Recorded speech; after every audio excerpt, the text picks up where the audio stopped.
Good morning students, welcome to our new YouTube channel Mohit Singhal classes. और जैसा कि आप देख रहे हैं, ये मेरे चैनल की पहली वीडियो है और आज से मैं अपनी वीडियो और अपने चैनल से यहाँ पर स्टार्ट कर रहा हूँ। ठीक है, तो काफ़ी सारे बच्चों की रिक्वेस्ट है कि सर आप ऑनलाइन भी वीडियो बना दीजिए कीजिए। स्कूल में तो हम पढ़ाते ही हैं, ठीक है, साथ साथ तो मैंने कहा चलिए यूट्यूब पर भी एक चैनल स्टार्ट करते हैं जिसके अंदर हम बच्चों को ऑनलाइन पढ़ाएंगे। वैसे भी लॉकडाउन पीरियड के अंदर काफ़ी सारे बच्चे और स्कूल अफेक्टेड हैं, इस टाइम सबकी क्लासेस रुकी हुई हैं, तो हमने उनकी रिक्वेस्ट पर ये चैनल स्टार्ट किया है। तो जो भी आपकी क्वेरीज होंगी चैनल के ऊपर ली जाएंगी। ठीक है, तो यहाँ पर हम देखिए स्टार्ट कर रहे हैं एक नया चैप्टर। देख ही रहेंगे आप, नाम क्या लिखा हुआ है, वैल्यूएशन ऑफ गुडविल। अकाउंट्स का सबसे छोटा चैप्टर है, ठीक है, इसीलिए हम इसको सबसे पहले स्टार्ट कर रहे हैं। आपका देखते हैं रिस्पॉन्स कैसा रहेगा चैप्टर के रिगार्डिंग, और हम इस चैप्टर को स्टार्ट कर रहे हैं। हेडिंग में देखिए क्या लिखा हुआ है, मीनिंग ऑफ गुडविल, और यहाँ पर टॉप पर लिखा हुआ है गुडविल, और हमने यहाँ लिखा हुआ है हेडिंग में मीनिंग ऑफ गुडविल। ठीक है, गुडविल क्या है इसे छोड़ते हैं, अभी ऐसे ही पढ़ते हैं गुडविल क्या है। ठीक है, कई बच्चों से पूछा जाए भाई गुडविल क्या है, तो बच्चे रिप्लाई क्या देते हैं, sir it is a reputation. बिल्कुल ठीक बात है, it is a reputation of business. ठीक है, तो इसकी वैल्यूएशन भी की जाएगी, यानी इसकी हम कैलकुलेशन करते हैं in the form of money. Obviously बात है, जब इसकी वैल्यूएशन होगी तो उसको अकाउंटिंग बुक्स के अंदर रिकॉर्ड भी किया जाएगा। तो हमने देखिए पहले सबसे पहले क्या लिखा हुआ है, मीनिंग ऑफ गुडविल लिखा है हमने। A goodwill is an intangible asset which places an enterprise at an advantageous position. Means we say that a goodwill is an intangible asset. बिल्कुल, a goodwill is an intangible asset we cannot see and touch but only feel. It is in the mind of a person that some business have a goodwill and it brings an enterprise at an advantageous position. बिल्कुल, goodwill से आपकी advantage ही होती है, इसके pros ही है, cons तो कोई है ही नहीं, डिसएडवांटेजेस की बात हम इसके अंदर नहीं करते goodwill के अंदर। आगे लिखा हुआ है due to which the enterprise is able to earn higher profit without putting extra efforts.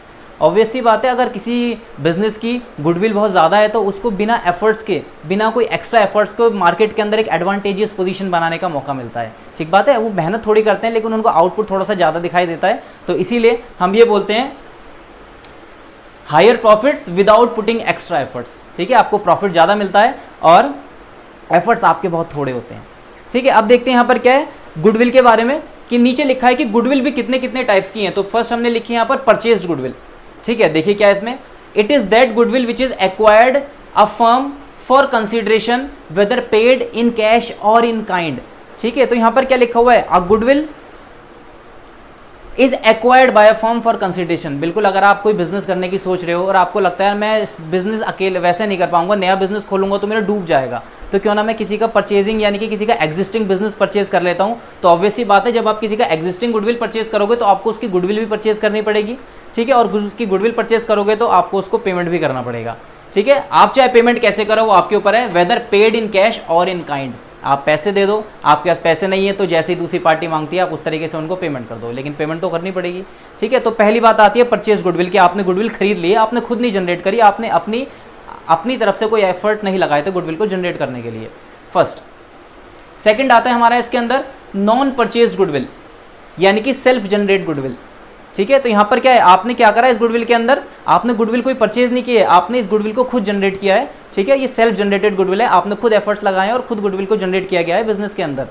यहाँ पर लिखते हैं it is that goodwill which is not purchase for a consideration but is earned by the efforts of management.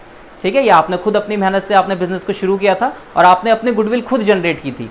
ठीक है, आपने कोई बाहर से कोई कंसिडरेशन नहीं पे किया, ना ही किसी कैश में, ना ही आपने कोई प्रॉपर्टी दी है किसी को इस गुडविल को परचेज करने के बदले, आपने खुद मेहनत करी है और अपने बिजनेस के अंदर गुडविल को आपने जनरेट किया है। ठीक है, आगे चलते हैं।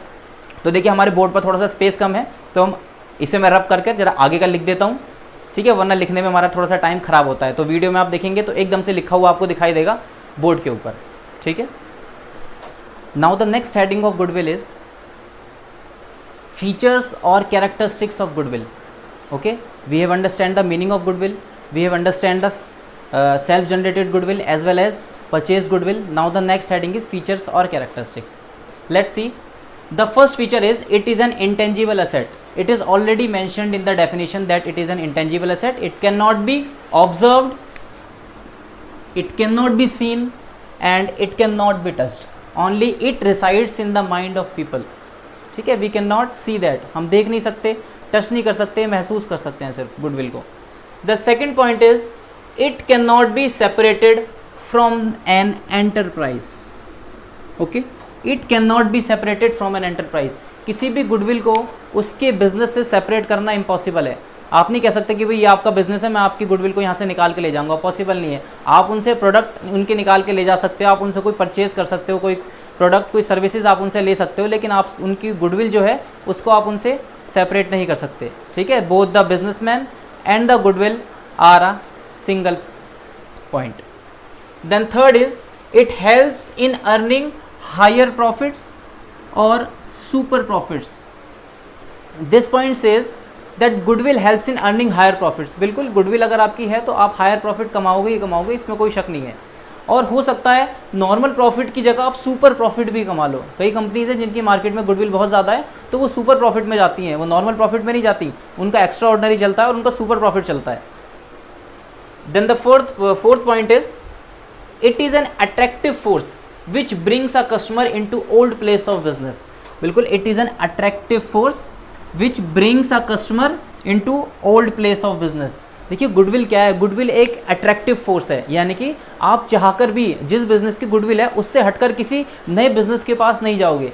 आप सबको पता है जब आप किसी शॉप पर जाते हो तो आपको पता है भाई हर बार मैं इसी दुकान से जाकर सामान लेकर आता हूँ। क्यों? क्योंकि आपको वो हमेशा सही सामान देता है, आपके दिमाग में उस शॉप की गुडविल पहले से ही जनरेट है, तो उन्होंने बिजनेसमैन ने अपने ओल्ड कस्टमर्स को अभी तक पकड़ा हुआ है, ठीक है। आप उनको छोड़कर कहीं जाते ही नहीं, आप कहते हो कि सर हम तो आप ही की दुकान पे आते हैं, हम तो कहीं जाते ही नहीं, ठीक है। ये क्या शो करता है कि गुडविल जो है कस्टमर को पकड़ के रखती है, वो अपने कस्टमर्स को कभी नहीं जाने देती दूसरी तरफ। And the last point is value of business is subjective as it depends on the assessment of valuer. अब देखिए गुडविल की जो वैल्यू है वो कैसे निकाली जाती है। डिफरेंट बिजनेस के अंदर जो गुडविल की कैलकुलेशन करने के लिए बैठे हुए हैं उनकी असेसमेंट के बिहाफ पर गुडविल की कैलकुलेशन की जा सकती है। हो सकता है 2 पर्सन एक ही बिजनेस की गुडविल निकाल रहे हो and the goodwill calculated by both the parties are different, ठीक है। दोनों ने कैलकुलेट किया है लेकिन दोनों की जो गुडविल निकली है वो डिफरेंट निकली है, ठीक है। ऐसा पॉसिबल है कि गुडविल डिफरेंट निकलेगी, तो उनकी असेसमेंट के ऊपर डिपेंड है, उनकी वैल्यूएशन के ऊपर डिपेंड है कि वो कैसे गुडविल को कैलकुलेट करते हैं, ठीक है। ये डन है पॉइंट हमारा बिल्कुल। चलिए तो देखिए हमने नेक्स्ट पेज अपना लिख लिया है, बार बार लिखना पड़ता है आकर, बोर्ड में स्पेस कम है थोड़ा सा, ठीक है। तो नेक्स्ट टॉपिक देखिए हमारा क्या है, need for valuation of goodwill, ठीक है। मतलब हम कैलकुलेट ही क्यों कर रहे हैं गुडविल, क्या ज़रूरत है बिजनेस की गुडविल को कैलकुलेट करना, ज़रूरत है। देखिए किस लिए ज़रूरत है, यहाँ पर हमने लिखा हुआ है when there is a change in profit sharing ratio. जब फर्म के अंदर पार्टनर्स अपने रेशियो को चेंज कर लेते हैं, सपोज कीजिए ए और बी पार्टनर्स हैं, उनका रेशियो पहले 1:1 था, दोनों इक्वल पार्टनर्स थे। अब उन्होंने कहा नहीं, ए कह रहा है मैं ज़्यादा लूँगा, बी कह रहा है चल ले ले यार तू ज़्यादा ले ले, मैं कम ले लूँगा। तो जैसे ही वो अपना रेशियो चेंज करते हैं तो it is mandatory to calculate the value of goodwill, तब वहाँ पर कैलकुलेशन ज़रूरी है। Second point is when a new partner is admitted. जैसे ही कोई नया पार्टनर फर्म के अंदर एडमिट होगा तो हमें गुडविल कैलकुलेट करनी पड़ेगी, ठीक है। तो ये कंपलसरी है। एक्चुअली में ये जितने भी पॉइंट्स हैं ना हमारे 1 से लेकर 5 तक, अभी हमारा एक चैप्टर आएगा आगे एडमिशन ऑफ अ पार्टनरशिप, वहाँ पर इन पॉइंट्स की एक्चुअली में प्रैक्टिकल एप्लीकेशन है। यहाँ पर इन्होंने सिर्फ आपको एक थ्योरेटिकल नॉलेज के लिए डाल दिए इन्होंने चैप्टर के अंदर, लेकिन अभी इसका कोई प्रैक्टिकल एप्लीकेशन नहीं है गुडविल के अंदर। हम इस चीज़ को पढ़ेंगे पार्टनरशिप के एडमिशन चैप्टर के अंदर। अब यहाँ पर लिखा हुआ है थर्ड पॉइंट के अंदर व्हेन अ पार्टनर रिटायर और डाई। जैसे पार्टनर के आने पर गुडविल हम कैलकुलेट करते हैं, ऐसी पार्टनर के जाने पर या फिर पार्टनर के किसी की डेथ होने पर भी हम गुडविल की वैल्यूएशन दोबारा से करते हैं।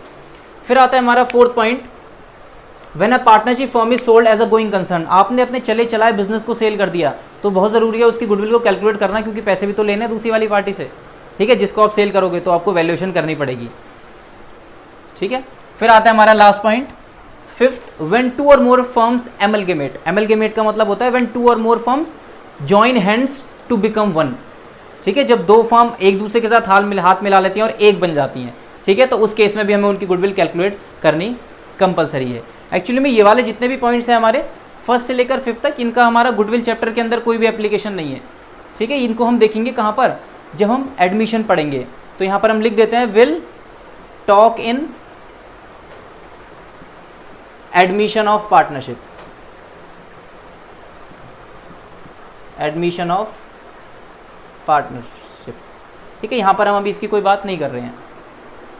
और अब देखिए नेक्स्ट आता है हमारा और आज की क्लास का लास्ट टॉपिक। क्लास ज़्यादा बड़ी नहीं होगी, छोटी क्लास होगी, वरना बच्चों को ऐसा लगता है अरे क्या हो रहा है, मज़ा नहीं आ रहा है। तो क्लास वाली बात हो गई, वीडियो में भी ऐसा लग रहा है जैसे क्लास में बैठे हुए हैं, ठीक है। तो ज़्यादा बड़ी नहीं, ज़्यादा से ज़्यादा 12 से लेकर 15 मिनट्स की क्लास, इससे ज़्यादा नहीं, ठीक है। वरना आप पूरी नहीं देखोगे वीडियो और बीच में कर दोगे, बहुत बड़ी हो जाती है जब क्लास, तो ठीक है। तो लास्ट हमारा टॉपिक है आज का कि कितने मेथड्स हैं, जो कि इस चैप्टर का मेन भी पार्ट है कि कितने मेथड्स हैं जिसके थ्रू हमें गुडविल की वैल्यूएशन करनी है। फर्स्ट मेथड है हमारा सिंपल एवरेज प्रॉफिट मेथड, नाम से लग रहा है सिंपल है, बिल्कुल सिंपल है। जब मैं करूँगा तो आप कहोगे सर इससे सिंपल कोई हो ही नहीं सकता था, आप नहीं भी पढ़ाते तो हम तो वैसे भी पढ़ लेते। सेकंड मेथड क्या है, वेटेड एवरेज प्रॉफिट मेथड, ठीक है, ये भी सिंपल सा है, बस ऊपर वाले से थोड़ा सा हटकर है। फिर आता है हमारा सुपर प्रॉफिट मेथड, भाई ये एक मेथड है जिसके अंदर आपको मैं चेक करूंगा कि आप कितना दिमाग दौड़ाते हो अपना, ठीक है। सुपर प्रॉफिट मेथड के अंदर चेक किया जाएगा आपकी मेमोरी पावर।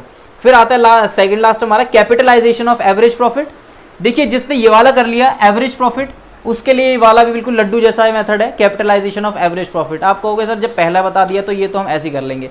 और फिर हमारा फिफ्थ आता है कैपिटलाइजेशन ऑफ सुपर प्रॉफिट। जैसे आपने सुपर प्रॉफिट वाला कर लिया तो ये कैपिटलाइजेशन ऑफ सुपर प्रॉफिट भी इसी के ऊपर डिपेंड है, इसको भी आप ऐसे ही कर लोगे, ठीक है। तो ये हमारे कुछ मेथड्स है। आज मैं एक भी मेथड नहीं करूंगा, वरना अगर मैंने पहला मेथड भी शुरू कर दिया तो it will increase the video by next 15 और 20 मिनट्स, ठीक है। तो हमारी वीडियो 15 से 20 मिनट और बढ़ जाएगी, और जो मैं नहीं चाहता आधे घंटे की वीडियो को, यार ये तो क्लास वाली बात हो जाएगी फिर से कि क्लास में बैठे हुए हैं, ठीक है।